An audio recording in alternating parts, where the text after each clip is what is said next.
She couldn't move. The sand was gone. Something underneath was pulling her out. 30 seconds earlier, Fraser Island's eastern beach looked like every Instagram post promises. 70 miles of gold, waves rolling and slow and clean. Then one step too far. The ground went soft, then hollow. The water didn't just pull, it claimed. A rip current. Silent. 10 feet per second. No warning. No escape route. When she surfaced, she was 50 yards from shore. 12 seconds underwater.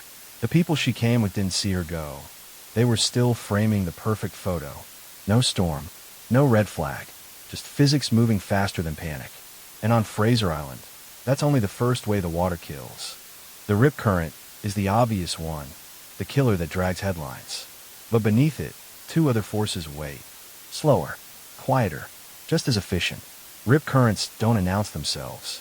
From above, they shimmer like safety, ribbons of calm threading through the surf. That's the trap. The water betrays you in three ways, each with its own rhythm of death. Horizontal, relentless, deceptive. The calm surface makes you think you can swim against it. You can't. 10 feet per second. Faster than an Olympic swimmer at full sprint. You kick. You thrash. The beach drifts away like a postcard sliding off a table. Vertical, sudden, subtle. Waves break, then retreat. The sand beneath your feet disappears. You're pulled downward. The ocean inhaling you into its chest. One panic breath before your legs vanish in a hollow water. Invisible, tactile terror. One step, solid ground. The next, it dissolves like sugar. Your footing vanishes. Panic before understanding. Instinct says swim forward. Physics says you'll drown trying. The only escape, swimming parallel to shore, requires calm calculation while your lungs scream. Most people don't have it. From above, it looks serene, a tourist ankle deep, smiling for a photo. From inside, it's a deadly algorithm running in real time. Waves, slope, and sand in synchronized motion, faster than terror can track. Three dangers. Same water. And most swimmers don't know which one is killing them until they're already under. The signs are posted. The warnings are clear. And every year, more people ignore them and walk straight into the surf. Why? Because your brain lies to you. Not by accident, by design. It's not ignorance. It's bias. A cognitive cascade. Three mental shortcuts flowing into one inevitable conclusion. You've seen the photos. Friends posting selfies ankle deep, laughing in the surf. Your brain counts those images as evidence. Swimming here is safe. The water looks harmless because your feed says it is. Even knowing about past drownings, a whisper tells you, that won't happen to me. You're smarter, faster, more alert. You'll see the warning signs coming. Except physics doesn't negotiate with confidence. You step in thinking you can predict every wave, every hollow patch of sand, every trick the water plays. You believe you can outthink physics. The mind overestimates what it can command. Reality doesn't bargain. Stack them together, and the effect compounds. Your feed shows safety. Your confidence overrides caution. Your sense of control whispers false promises. Three lies, one after another, until you're chest deep, the sand vanishing beneath your feet, the water moving sideways before you've even understood the rules. This is systematic cognitive failure, not stupidity. Design flaw, the human paradox. Rational creatures ignoring evident danger. Minds defeated by themselves, not by the ocean. Every year, people step past warning signs. Not because they're reckless, because their brains tell them they're the exception. Have you ever ignored a warning sign because you thought you were different? Drop the place in the comments. But even if your mind saw through the lies, there's another problem. The water isn't the only thing hunting you. But even if your mind saw through the cognitive traps, there's another problem waiting in the shallows.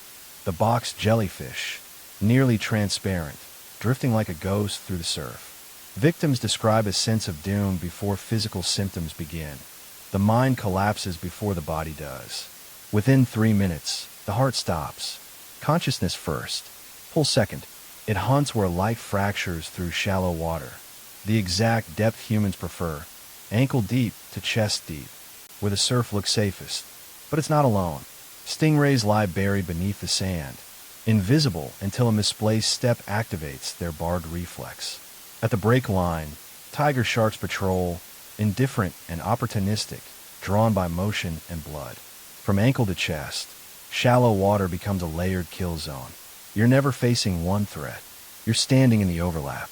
Each predator occupies its niche, its rhythm.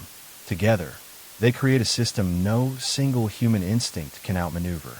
Sharks dominate the headlines. But in the last decade, box jellyfish have killed more swimmers here than sharks ever have. The threats that don't draw blood get ignored. Until it's too late. It's an ecosystem of precision. Every creature occupying its depth. Every threat synchronized by physics and instinct. The island doesn't hunt you deliberately. It doesn't need to. The geometry does it automatically. Fraser Island is the world's largest sand island. 120 kilometers of pristine coastline with no protective reef. The ocean doesn't just meet the shore. It engineers it. The danger has geometry. The eastern beach drops steeply. One step you're ankle deep. 2 steps later, over your head. Offshore, a deep trench funnels its southern swells into compressed bands that accelerate as they hit the shallows. Meanwhile, longshore currents run parallel to shore at 4 miles per hour. When a rip current pulls you outward and a longshore current catches you sideways, you move diagonally into open ocean, not by chance, but by the intersection of forces. Vectors layering on vectors. Angles you can't see, can't anticipate, can't escape. This is the architecture of drowning. A structure built from slope, swell, and sand. Every element interacts with the next. Rip currents pull outward. Undertows drag down. Shifting sands dissolve beneath each step. Together, they create movement faster than panic can track. Here's what it feels like from inside. The waves roll in slow and hypnotic. The water is turquoise, almost comforting. Then the sand softens. Your body reacts too late. Your chest burns. Your mind miscalculates. And the water doesn't pause, doesn't negotiate. It just moves. The architecture isn't cruel. It's indifferent, but it is absolute. Step wrong, and you're already inside the design, moving exactly as the geometry intended. The Aboriginal people knew this. They stayed away. The warnings were always there. The warnings were always there. Long before tourists arrived with cameras and sunscreen, the Aboriginal people who called this place Kari, paradise, knew which beaches welcomed feet and which devoured them. They encoded the knowledge into song, story, and law. Not superstition, survival data collected over millennia. The eastern shore was forbidden. The rainbow serpent, they said, lived in the deep water, a being of power and absolute indifference. Touch the wrong part of the ocean, and you vanish. Not as punishment, as consequence. Modern visitors see myth. The island sees repetition. Individuals trusting 20 minutes of online research over 10,000 years of collective memory. The numbers tell the story. 23 deaths in the last 50 years. Last year, over 400,000 visitors arrived. This year, even more. Danger does not deter, it validates. Psychologists call it risk authentication. The presence of threat makes an experience feel real. Pools are safe. Warning signs are thrilling. The risk proves the experience exists. Controlled lives meet raw consequence. One misstep, and physics does not negotiate. The island does not judge. It does not mourn.